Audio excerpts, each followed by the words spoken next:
Hello everyone. Today we are going to discuss osteoporosis. As you may be aware about the bone disorders, and we are discussing diseases related to the bones and the joints. Last session we had a discussion on rheumatoid arthritis. Today we will go ahead with next point into that is the osteoporosis. See, as word indicate here, osteoporosis. What this specific word means? It means bones may become porous. Bones become porous. And if once those bones may become porous, can lead to have easily fragile of its nature and ultimately causes the breakage of the bone very easily. Here, so bone becomes brittle, and even when it undergoes a shear stress, like even simple bending over or lifting up anything or cuffing, even simple, can cause a fracture. Now coming to the osteoporosis, it is characterized by the low bone density. So here the density of bone reduces, and is you can see here in diagram the normal structure of bone and the in osteoporosis. You can see that the pore size that is much larger than the normal one, and we can easily differentiate out these two conditions, that is one that is in normal individual cases and next one is with osteoporosis. And the major characteristics is that is bones become very fragile or the brittle here. So that first point, that is low bone density.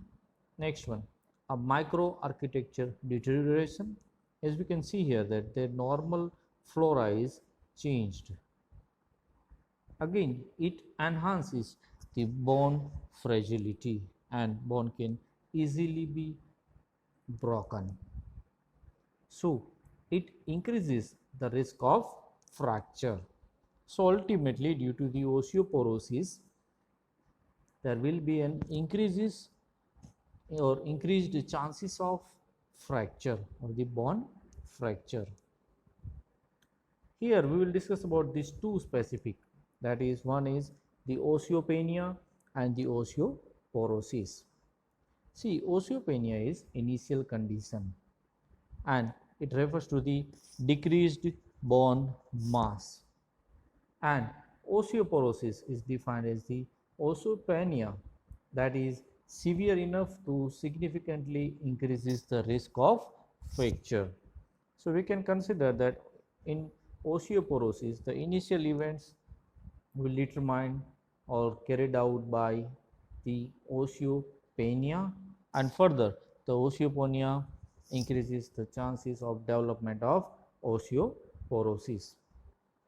While considering diagnostical methods or radiographically, here specific the digits are available or specific mark is given or the provided by the association or according to the WHO guideline, where it is mentioned that while considering to the normal bone mass, if it deviates from the normal bone mass up to the or at least 2.5 standard, it means there is osteoporosis, and if it deviates from their standard bone mass up to the 1 to 2.5, then it causes or it is started as osteopenia. So here generally in this cases the mean value will be considered.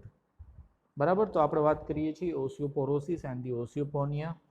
ઓસ્ટિયોપેનિયા is initial condition છે, osteoporosis એનાથી આગળ વધે છે. બોનની porosity જે છે એ તમારા આ કેસની અંદર બોન્સ જે છે એ શું થશે તો કે વધારે પોરસ એટલે કે એકદમ પોલા બને છે, એમની અંદર જે પોલાણ જે છે એનું એનલાર્જમેન્ટ થતું હોય છે. શા માટે એની પણ વાત કરશું, રાઈટ. તો આ કેસની અંદર શું થાય છે તો કે જસ્ટ એક ડાયગ્નોસ્ટિક પેરામીટર જે છે એ WHO માંથી આપેલું છે, દેટ ઇઝ વોટ કે જે ભાઈ નોર્મલ બોડી માસ હોય એનાથી જો 2.5 જેટલું ડિવિએટ થાય છે તો એને ઓસ્ટિયોપોરોસિસ કહેશું, અને 1 to 2.5 સુધી ડિવિએશન થાય છે તો એને આપણે કહીએ છીએ ઓસ્ટિયોપેનિયા. And in general, osteoporosis generally in turn may be primary or secondary, that is according to type. It can be termed as primary or the secondary osteoporosis. Okay, next is epidemiology. While considering epidemiological data, generally 1 out of 3 women may suffer from osteoporosis after the age of 50 years, and 1 out of 5 men may suffer from osteoporosis after 50 years. Here you can see that change, or the what we can say like the difference between these two individual sexes, that is in women and in men. So we can say that one thing, that women are 3 times more common to develop osteoporosis.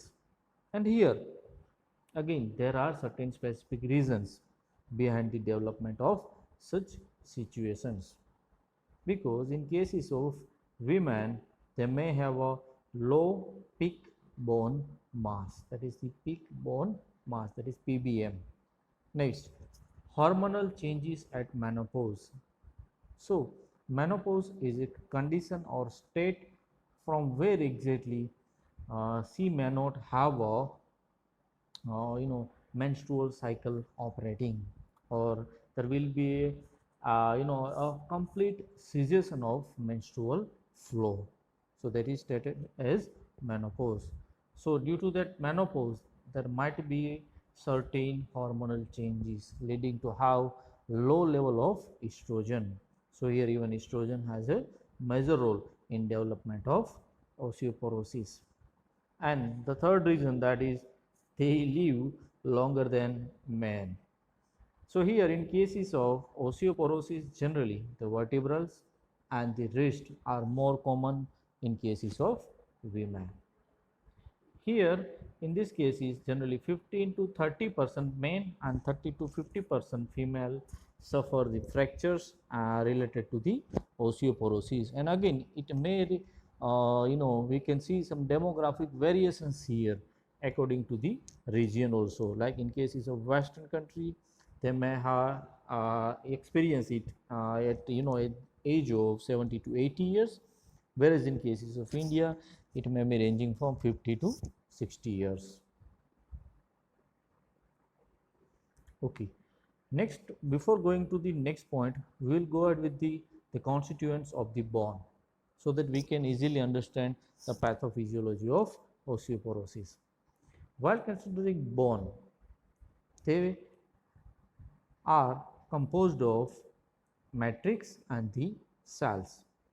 See, matrix, that is, or that includes organic matter and inorganic matter. In cases of organic matter, further there will be a presence of collagen, non-collagenous proteins and the mucopolysaccharides. In cases of inorganic matrix, there will be a presence of the calcium and the phosphorus, and here the calcium will have a major role in development of osteoporosis. While considering the presence of cell in bone, there will be a presence of osteoprogenitor cells. Next is the osteocyte, next is the osteoblast and the osteoclast.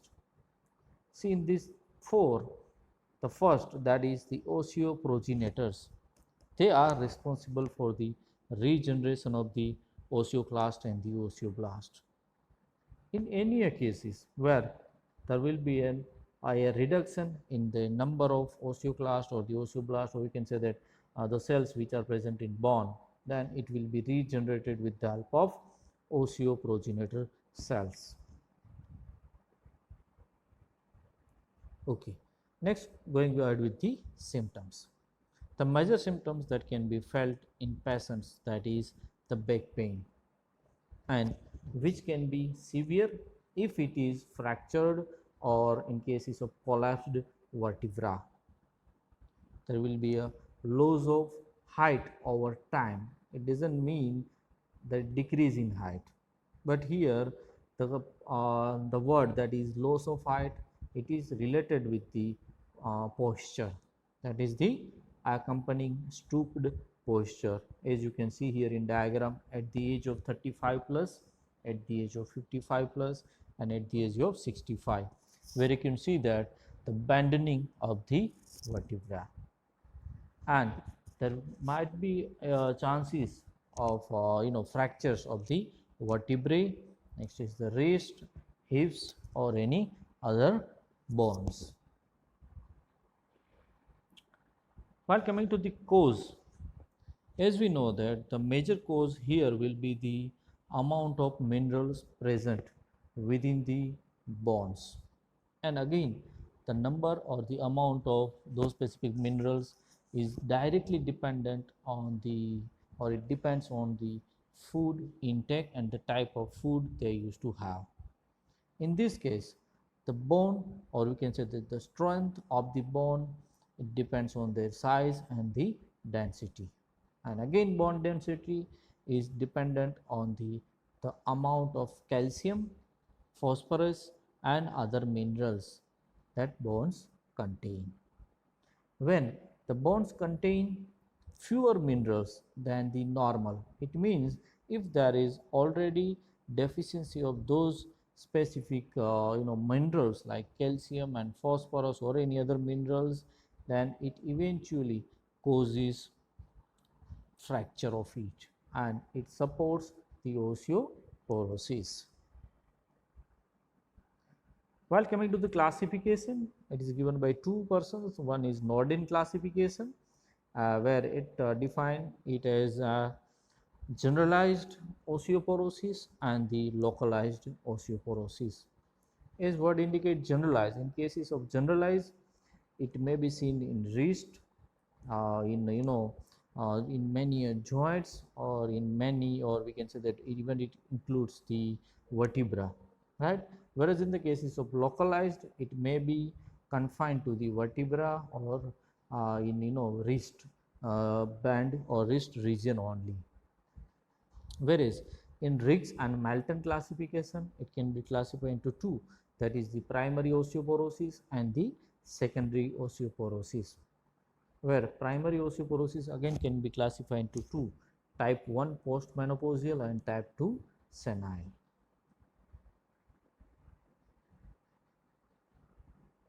In that first, that is postmenopausal osteoporosis, as word indicates, postmenopausal. Once there will be a starting of menopause, after that it develops, right? That's why it is called as postmenopausal osteoporosis. And again, I have stated earlier, due to the menopause, it directly affects the presence of, or the level of the hormones, ultimately causing the low level of estrogen. And the lack of estrogen, it generally helps to regulate the incorporation of calcium into the bone in women. So here in cases of female, estrogens are responsible behind the mobilization of calcium into the bones. But now, due to the deficiency of estrogen, calcium will be freely available and it may not get deposited into the bone, which causes or it increases the porosity of bone. So ultimately, the lack of estrogen causes the increased bone resorption, and this bone resorption causes further osteoporosis, leading to very easily or fragile fractures. While considering the age-related osteoporosis, it is usually affected to the persons with or more than 70 years of the age. Here we are discussing about females. Again, it may result from the age-related calcium deficiency. Next, there is decreased bone formation, and patients usually present with fractures of the hip and the vertebrae.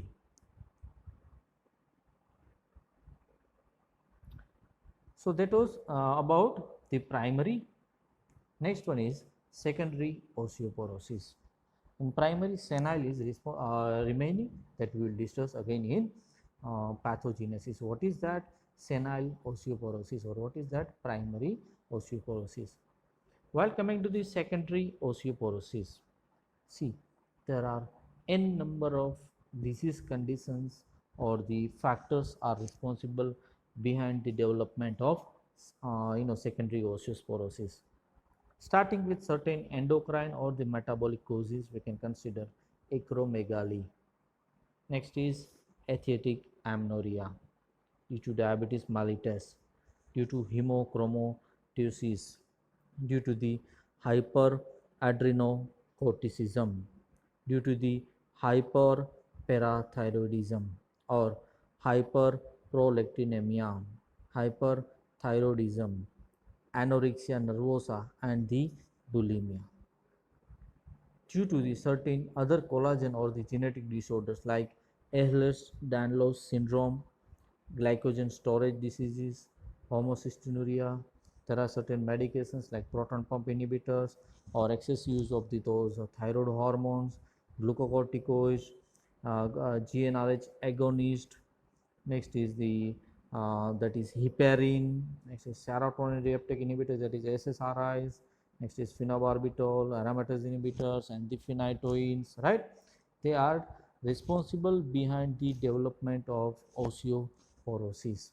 Other, we can consider certain nutritional conditions like conditions where exactly there will be a reduction or we can say like malnutrition, like in cases of alcoholism, cases of calcium deficiency due to certain eating disorders, due to the gastric bypass surgery, or high caffeine intake, or malabsorption syndromes, vitamin D deficiency can causes secondary osteoporosis. As well as there are certain malignancy or the hematologic disorders like what we can call like cancer, especially to the blood cell or blood count related, right, that can cause this osteoporosis. So this entire chart that comes under the reason behind the development of osteoporosis, or we can consider it as type of osteoporosis, in that specific secondary osteoporosis, as well as the causes behind the or causes for the development of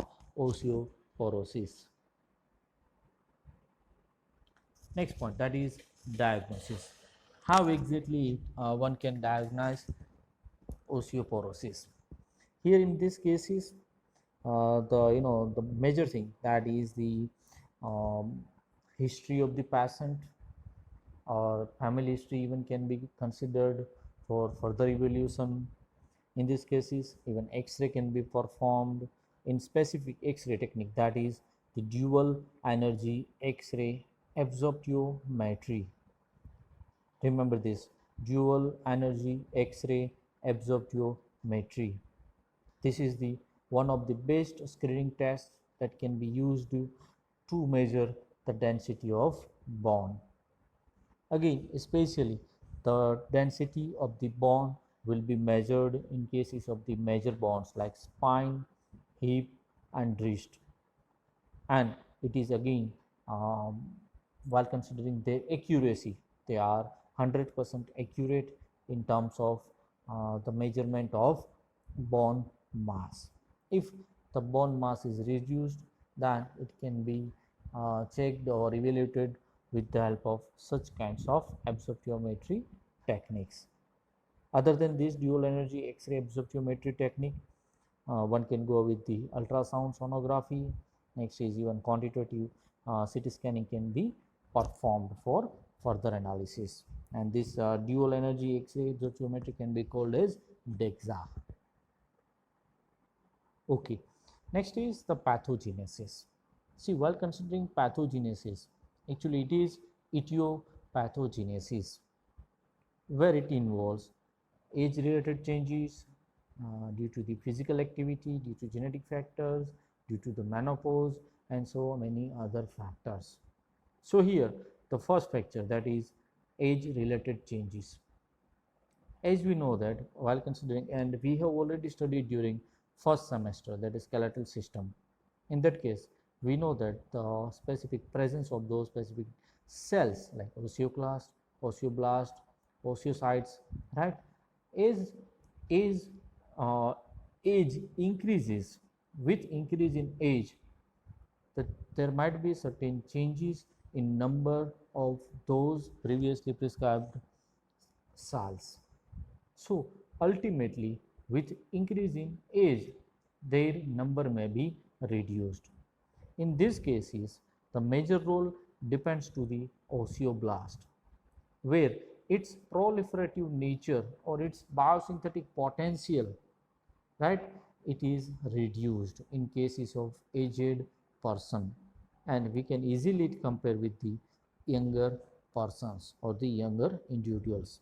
So here osteoblast itself cannot regenerate or proliferate, so leading to reduction in osteoblastic activity, and this net result could lead to or can diminishes the capacity to make bone, and these forms of osteoporosis can be termed as senile osteoporosis.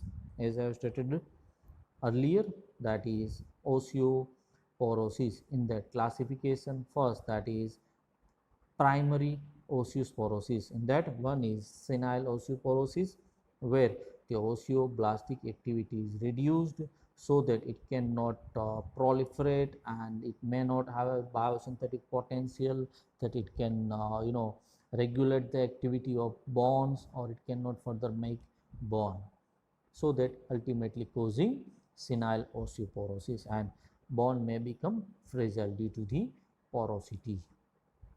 Next, that is the reduced physical activity. See, while considering the reduced physical activity, and one can have, like they may have a thinking that what is the role of physical activity in development of osteoporosis. See here, in these cases, the major force, that is the mechanical forces, and these mechanical forces stimulate the normal bone remodeling. See, here the important parameter is bone remodeling. As age increases, again this bone remodeling is required, and for that the mechanical forces is required to produce. If these kinds of mechanical forces may not be generated or stimulated, it can retard the bone remodeling.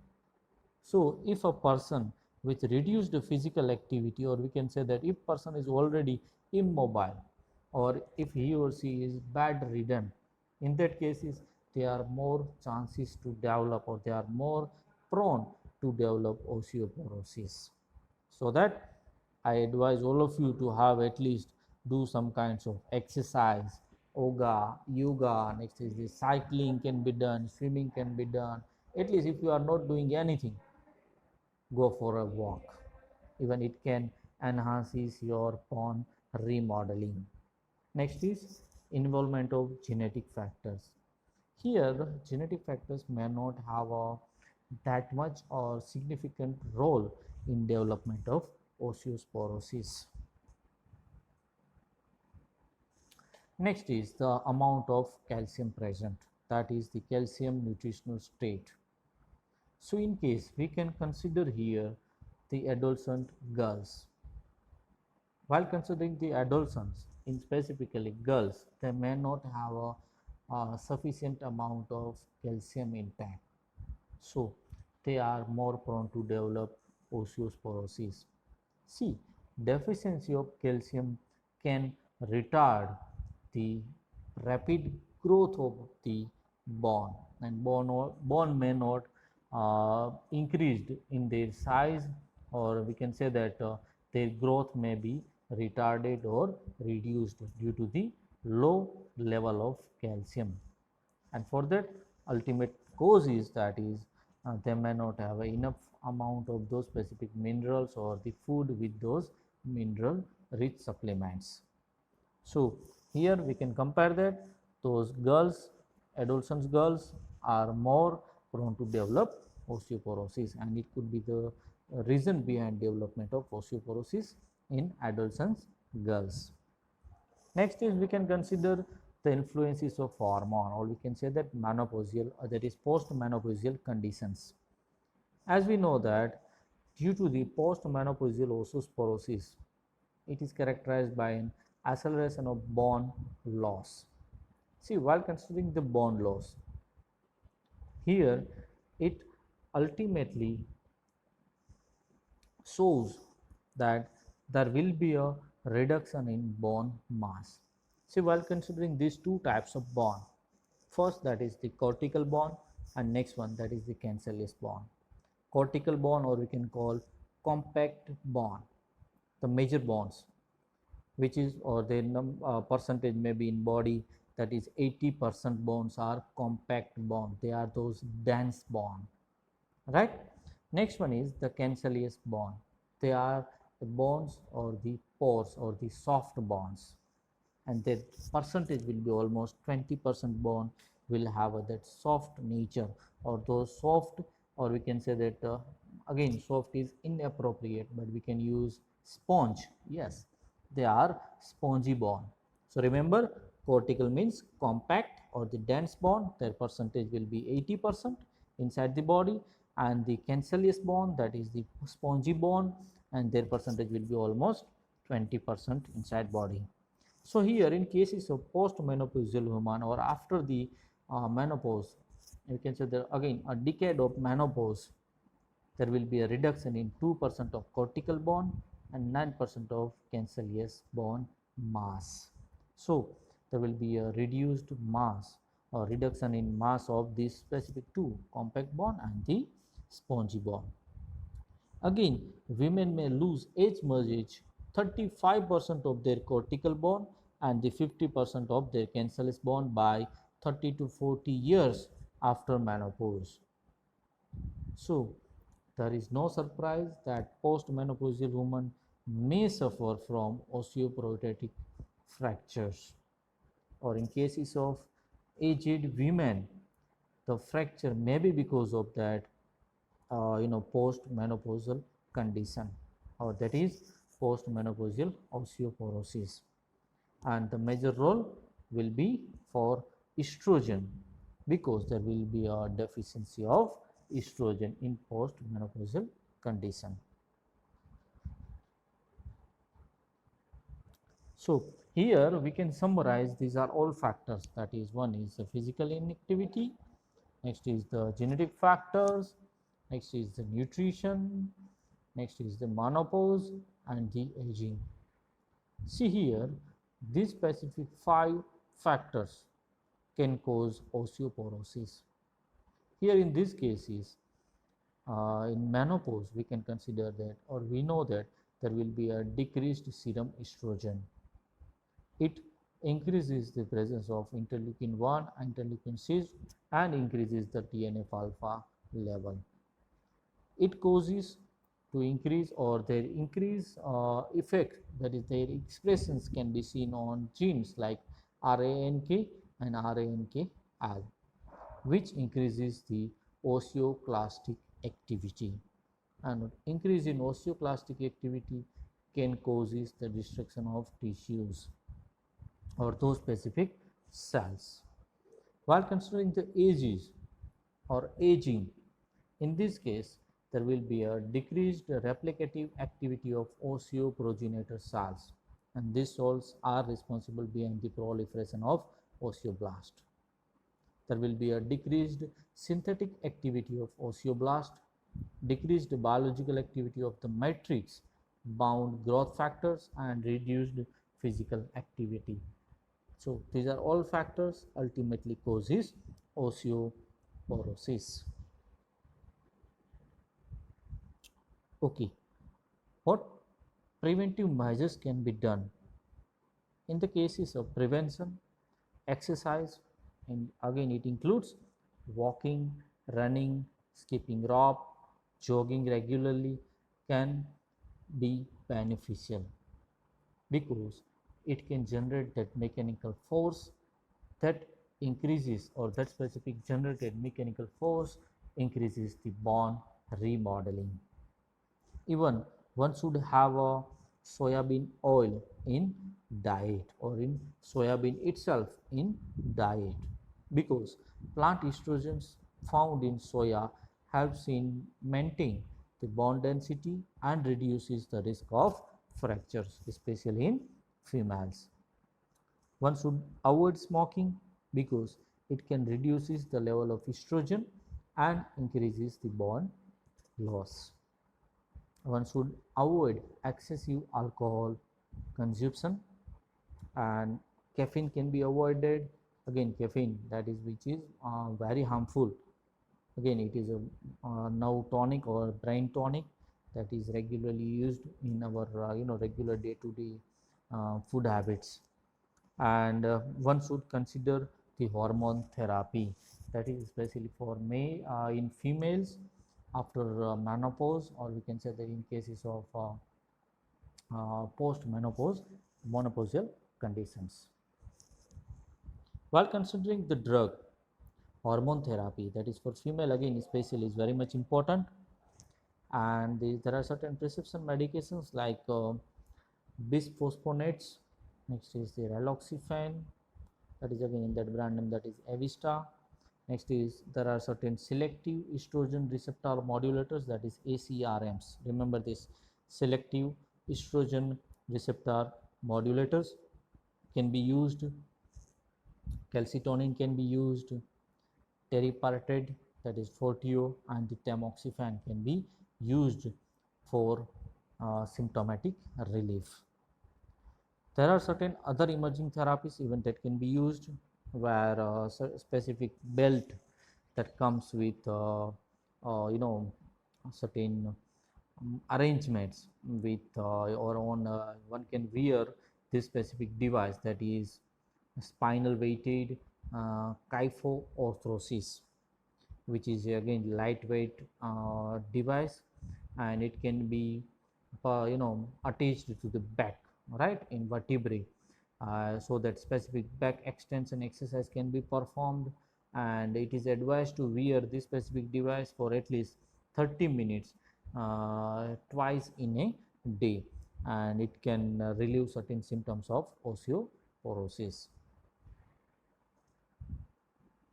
In cases of non-pharmacology treatment, one can change in their diet, because for all individuals, a well-balanced diet with adequate calcium and vitamin D is essential for the healthy bones. Next is the calcium contributors. Who are the calcium contributors? Like dairy products, milk, yogurt, cheese, ice cream. Next is cottage cheese, and the fortified orange juices or the soya products. Actually, soy or soya, that is same, that is soya bean. Most vitamin D that comes from the sunlight, so here it should be advised to have at least routine sunlight exposure is required. Next is vitamin D contributors like fatty fish and certain few unfortified foods can really be beneficial or helpful to maintain the essential minerals like calcium and the phosphate in body. There is National Osteoporosis Foundation, which has already provided the guidelines for it, where it includes treatment as well as for prevention, that is prophylaxis, right? So it is for treatment and prophylaxis, so that one can avoid the conditions like osteoporosis, and that calcium intake is required at least 1200 milligram per day. Vitamin D, that is almost 400 to 800 international units per day for the high risk patients, right? Especially for females who are at the stage of menopause or after the menopause. Next is regular weight bearing is required, which muscle strengthening exercise even can be done. Smoking should be avoided. Moderate alcohol consumption, and the treat all vertebral and hip fracture cases, and that according to the score T score, that is 2 and 1.5, according to that prophylactic treatment will be provided. And HRT, that is the hormone replacement therapy, again it is first line of therapy which can be prescribed in cases of osteoporosis. So one thing that we need to remember here, the major role that is with calcium, right? So we had a discussion on osteoporosis. We have started with the introduction, sign and symptom, the causes, next is the definitions, next is the types of osteoporosis, pathogenesis, next is the prevention, next is the treatment in that medicine, as well as the non-pharmacological approaches that should be used for the routine diet chart, and it can prevent one from osteoporosis. So this is all about osteoporosis. Thank you very much.